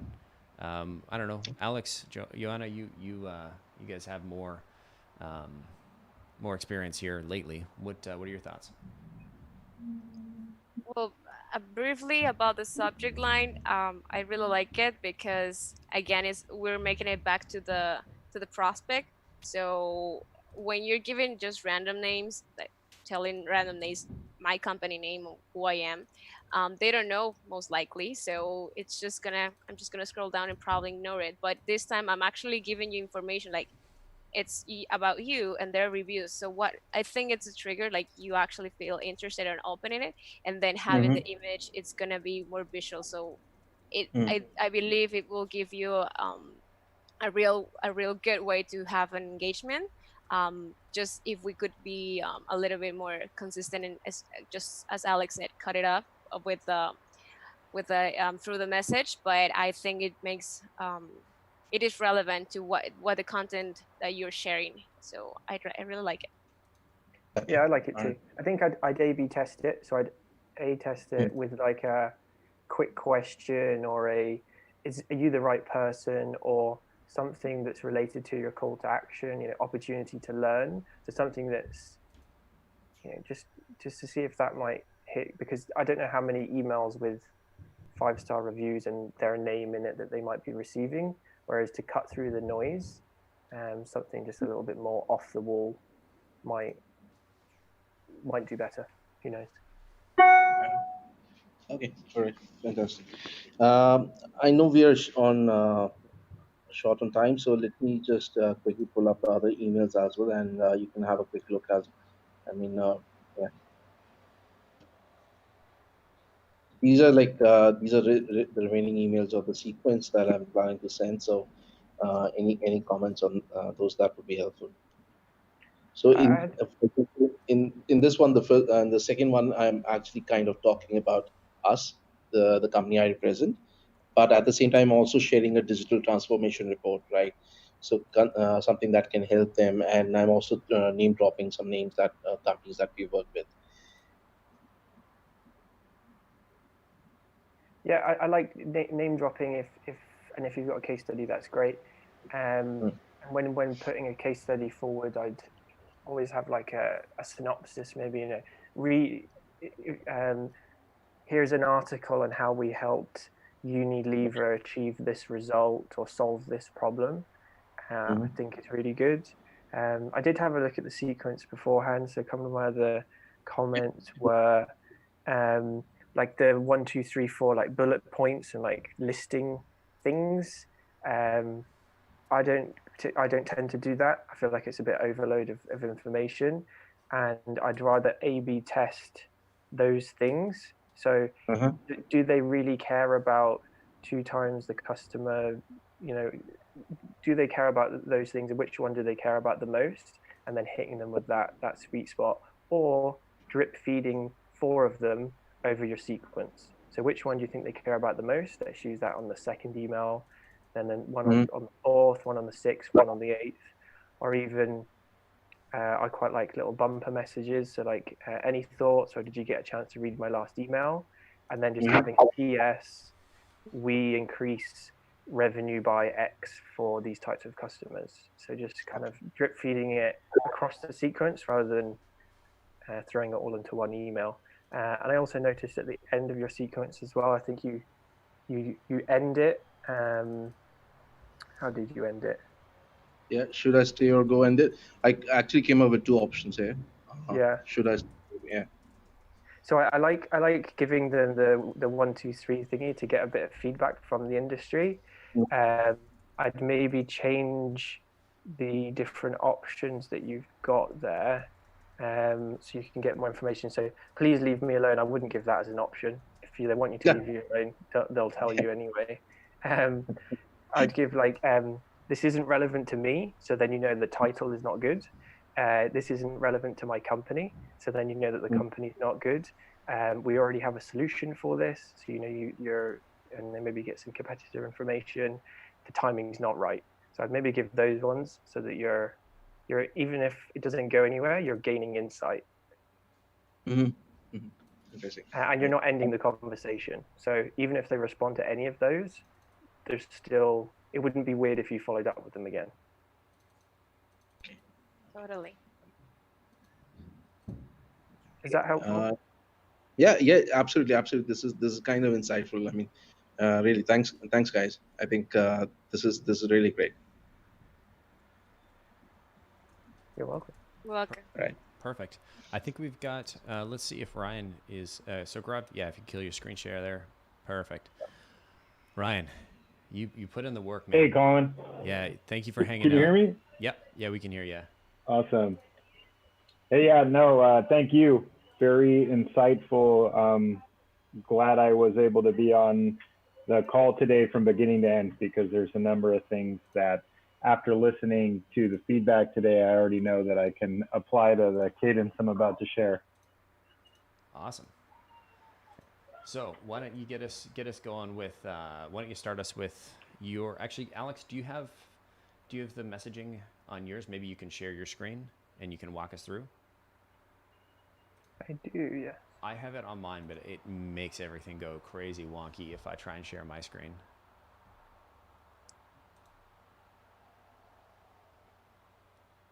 This is you, right, Ryan? Thank you. Yep, that's the one. All right.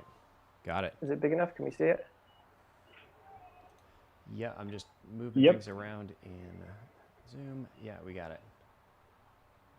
Okay, Ryan, do you want to give us a bit of context and tell me when you Sure. want to scroll?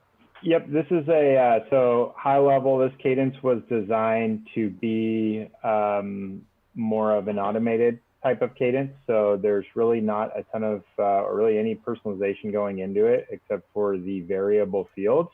It is targeted, however, towards a specific group that tends to have a lot of the same challenges and is familiar with this type of technology.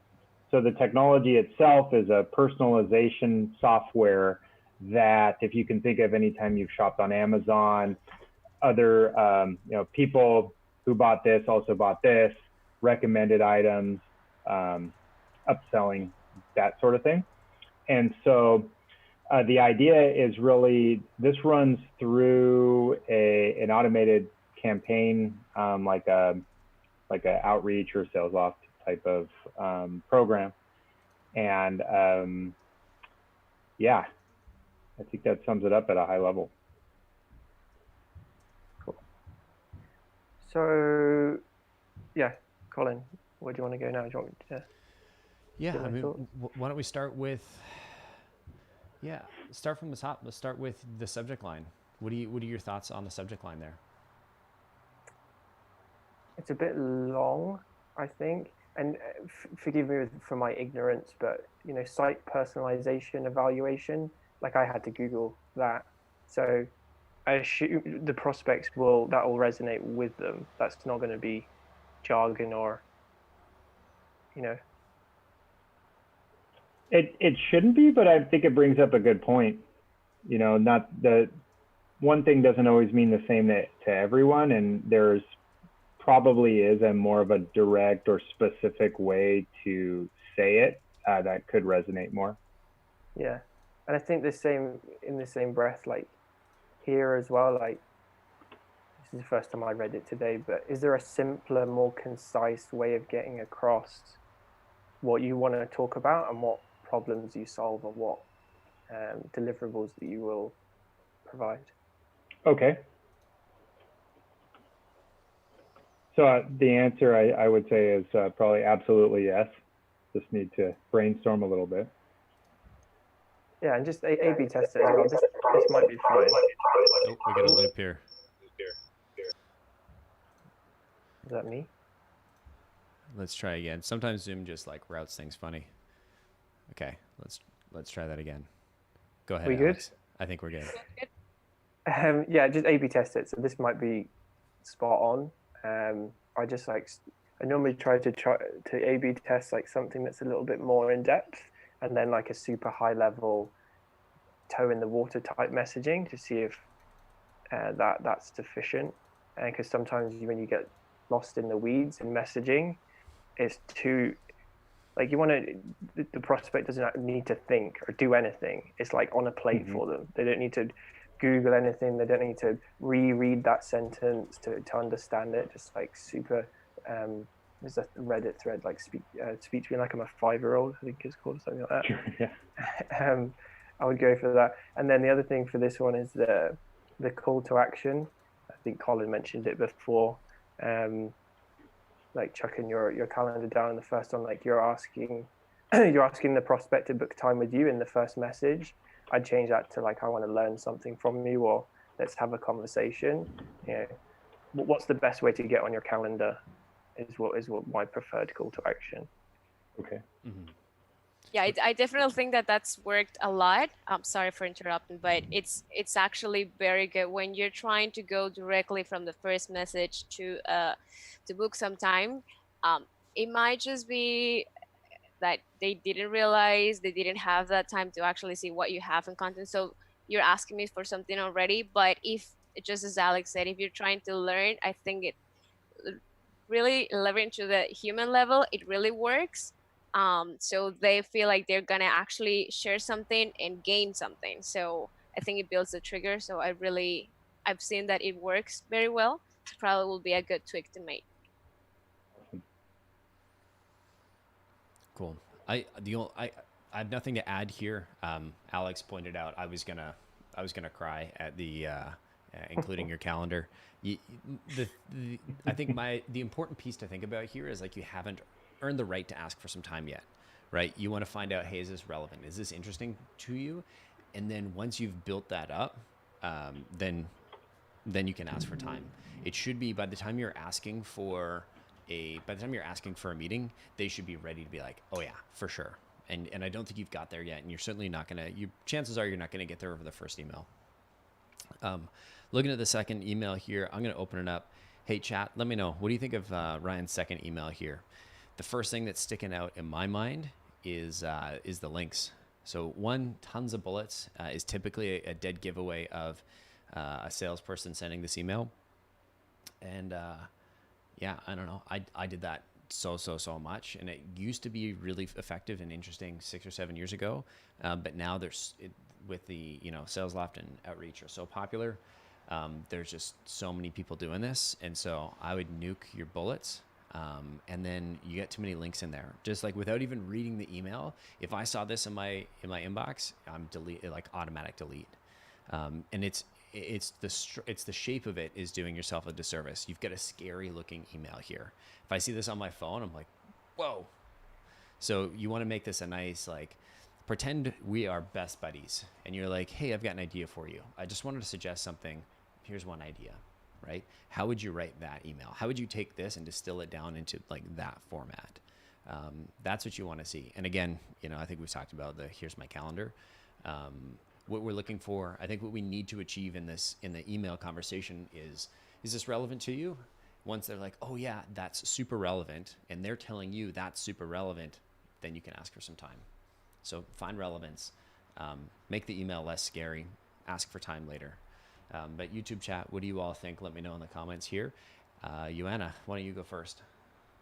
Yeah, first, I think that we do have that information that it's good. If the bullet points are there, it's because it's relevant information and the benefits that we may add. So it's important to have them, but probably just the distribution and if we're having more emails, this is still something relevant that I want to mention, but probably I can add them through the other cadence. Like I will add one or two as benefits and then have that link.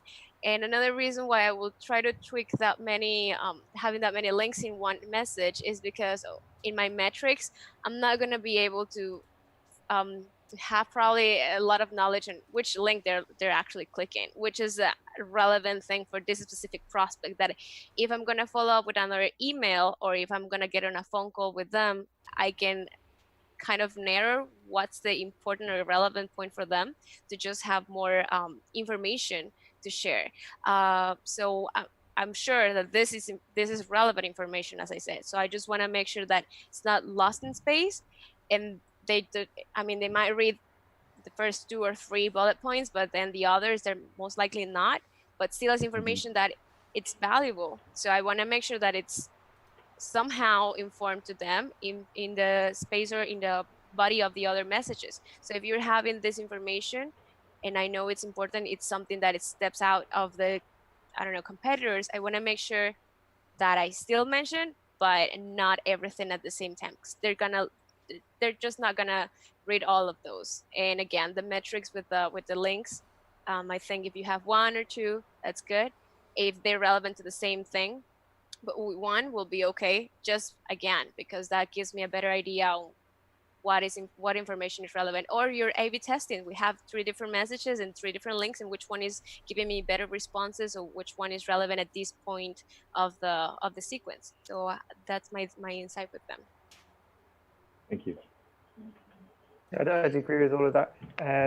So having so many bullet points makes me think that you don't know, or that the person who's writing this doesn't know what's important to me as a prospect or what I care about. Like if I put all of them, the one that you care about is going to be there and you'll just pick it. It's probably more advantageous to do that A/B test to figure out what that thing is. And rather than talking about the advantages of working with you, it's what jobs do you make easier in that person's life? So if you know your prospect, you know exactly what jobs that they're trying to achieve. Say, call those out, and then call out the things that you think are getting in the way of them achieving that, and then talk about the specific features that you have to solve that for them.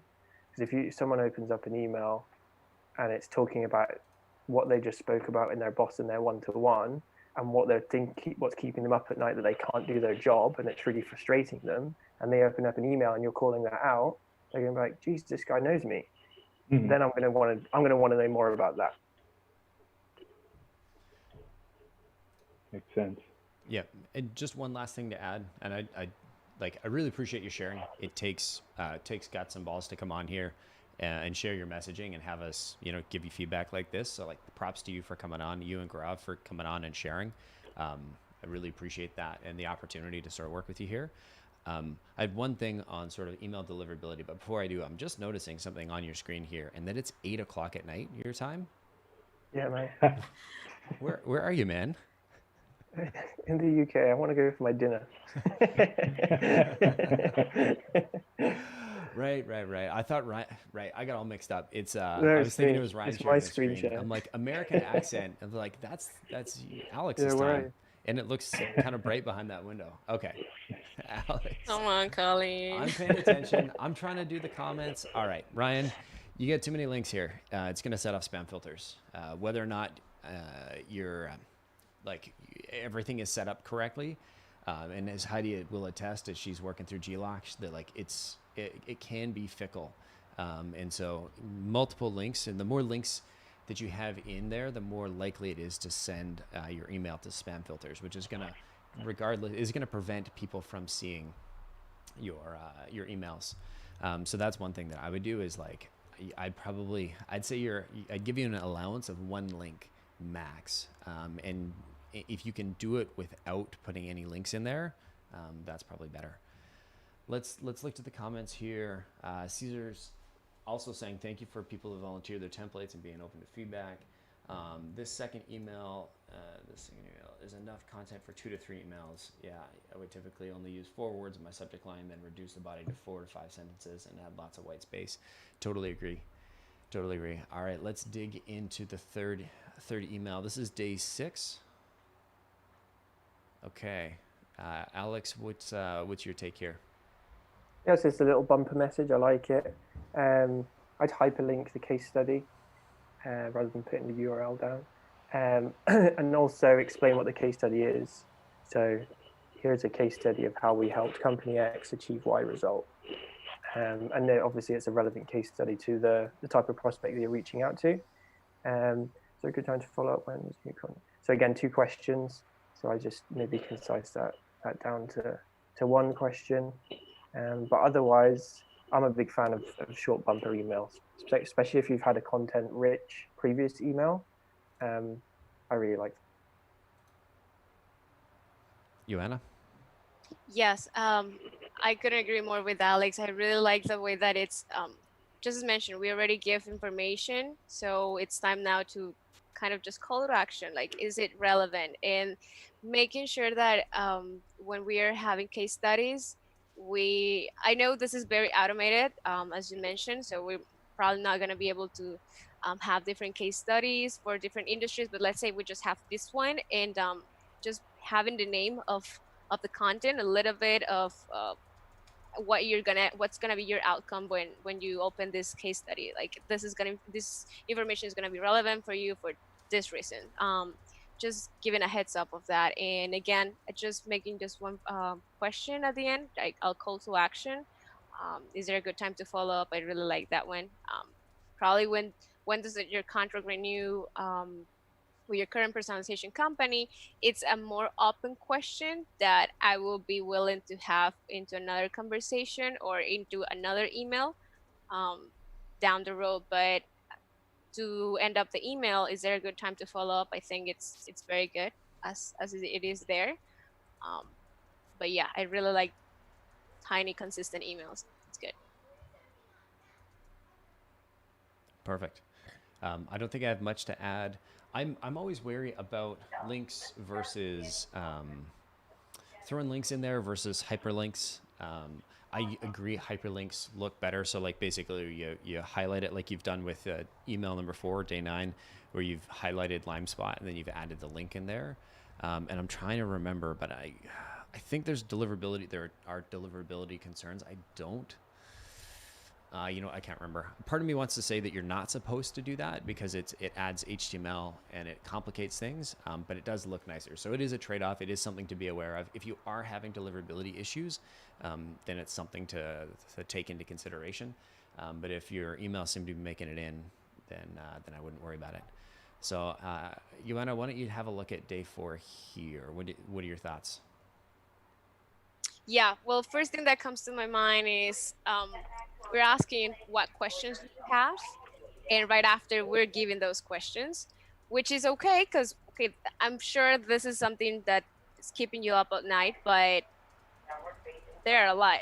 Probably just narrowing to one to focus their attention. And here, how do we decide which one? I think it comes out with the details and follow-ups and what responses we're getting, or what is actually, when I was mentioning what's happening outside in the world. So for this specific industry, right now, what's the main pain point? So I want to make sure that I talk about, is it pricing actually, or just is it just like the personalization? What could be more relevant, or what's the biggest benefit out of those three that I can add compared to my competitors? If is it the pricing? No, I'm actually very good quality, so I want you to be thinking about myself on high quality. So that's my main value prop in here, right? So probably the pricing is gonna be not the best thing that I want to advertise at this moment. Is it both? Then again, what do I want to have the focus on? Is it, I think quality will be the best, because that's mainly what's the difference between a competitor and you. But that's the thing I will think. Just one question and to your major value. Got it. I just saw Caesar typing in the chat here. He was saying about he likes having the URL displayed. He uses a bit.ly. I would highly recommend not using bit.ly. It is one of the most abused services on the internet for disguising spam links and phishing links. And I've heard very, very dire things about the impact it will have on your email deliverability. So I highly, highly, highly recommend not using bit.ly. Just use the raw links.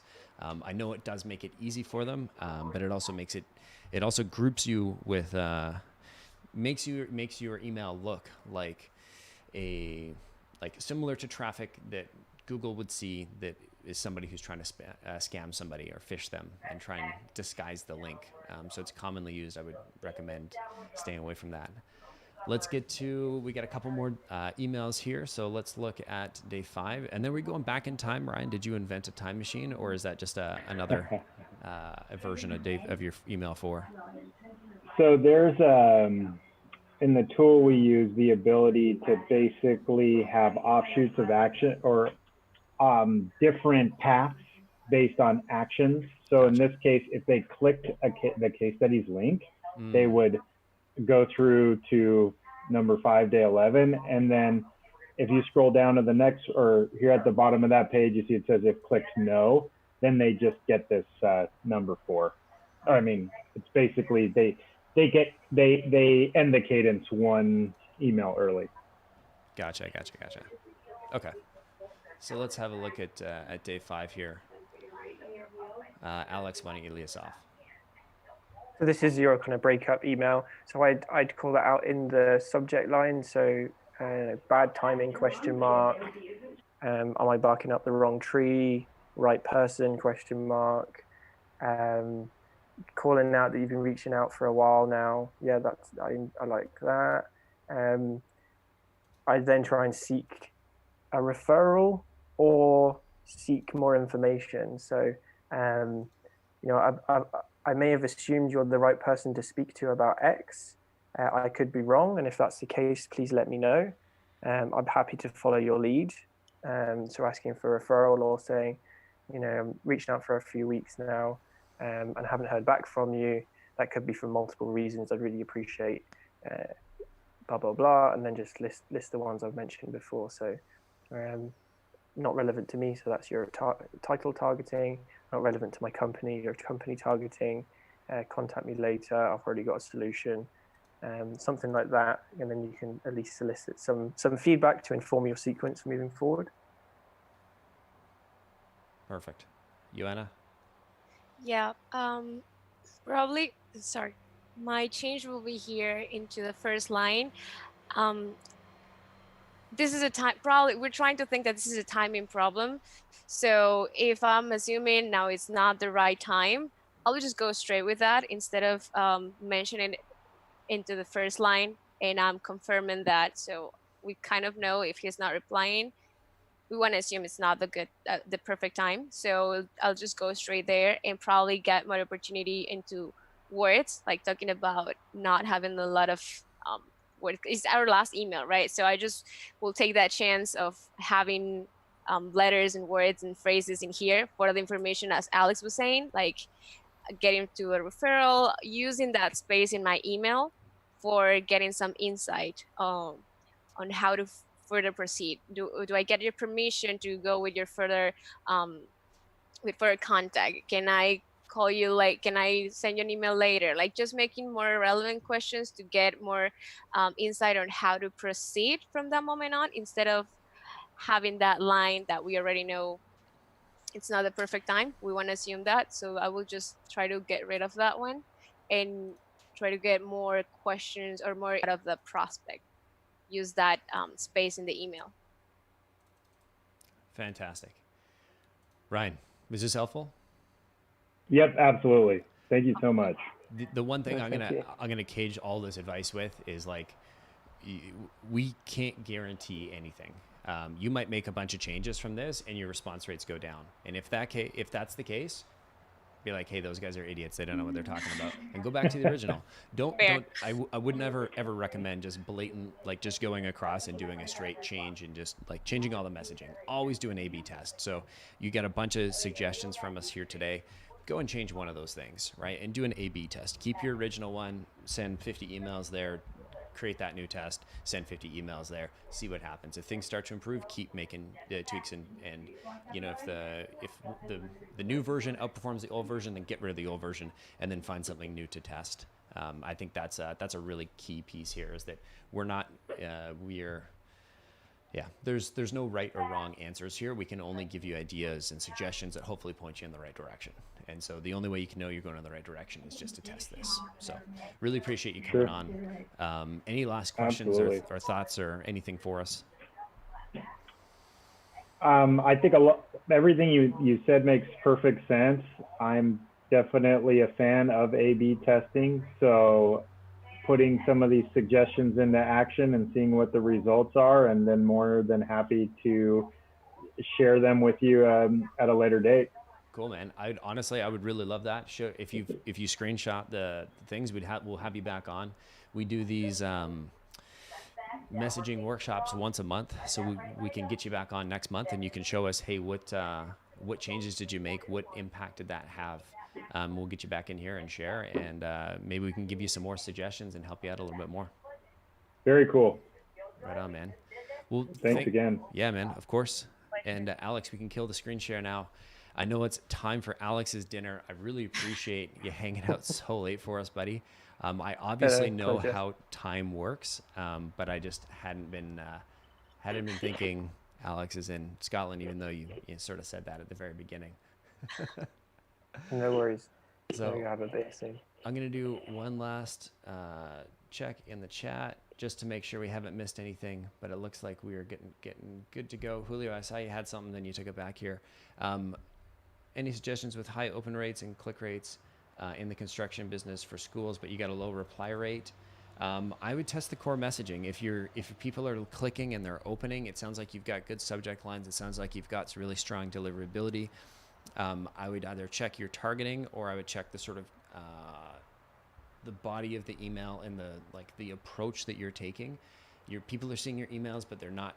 The lack of replies means they're not interested, and so or not interested enough to reply. So that would be my approach there. We will be back, every Thursday. So if you want to go deeper on that one, Julio, come hang out next Thursday, 10:30 a.m. Pacific Standard Time here on YouTube.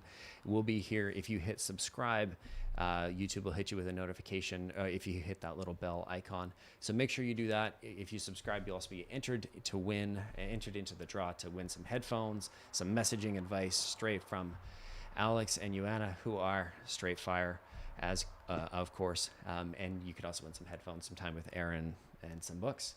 So make sure you do that. Big thanks to everybody in the chat who hung out with us this whole time. Alex and Joanna, this would have been this would have been a stream of me sleeping without the two of you. So thank you so much. I'm sure there is an audience for that, but I don't think it's this audience. So thank you for joining us today. Thanks for having us. Thank you for having us here. You're very welcome. Thank you. All right, everybody, I'm going to click the end stream button. Thanks for hanging out. We'll see you all next week. Cheers.